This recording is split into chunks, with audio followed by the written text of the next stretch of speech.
મિત્રો આપણા આ વિડીયોમાં બ્લોગમાં બહુ જ સરસ રીતે સ્વાગત કરીએ છીએ. સુંદરમય આપણો જીવન હોય, આપણો તબિયત સારી રહે એ માટે પ્રભુજીને પ્રાર્થના સાથે આ વિડીયોમાં આપણે એક એરંડા વિશે જણાવીએ. તો મિત્રો આ એરંડા સુકાવવા અને આ રહ્યા છે અને વીણવાના તૈયારી છે. આ સુકાઈ ગયો છે એરંડા જુઓ, એટલે આ હવે વીણવો પડશે.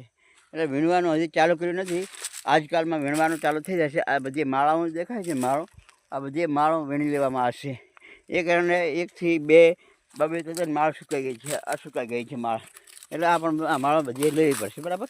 એટલે લાઈવમાં આપણે આ બધી માળો છે એ લઈ અને પછી ત્યાં આગળ અમારે ખાવા જેવું બનાવેલું છે, ત્યાં આગળ અમે ઢગો કરી નાખીએ છીએ. તે તમને લાઈવમાં એ પણ દર્શાવું. ચલો દોડીને થોડો ફાસ્ટ આ દેખતો લાઈવમાં કેવા એરંડા સુકાણા છે. જો મિત્રો, એક એરંડાથી 4 થી 5 માળાઓ સુકાઈ ગઈ છે.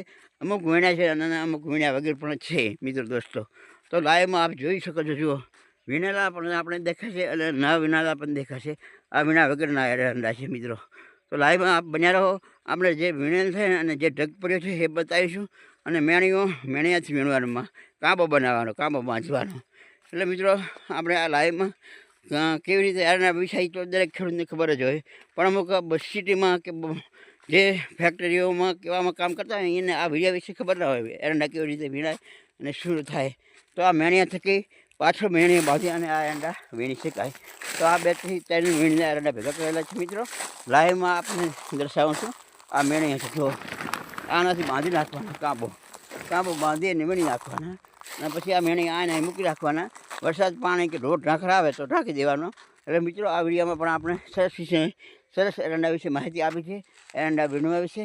તો આપ આ વિડીયો ખૂબ જ શેર કરજો, લાઈક કરજો, કમેન્ટ કરજો. જય અંબે, જય વંદે માતરમ.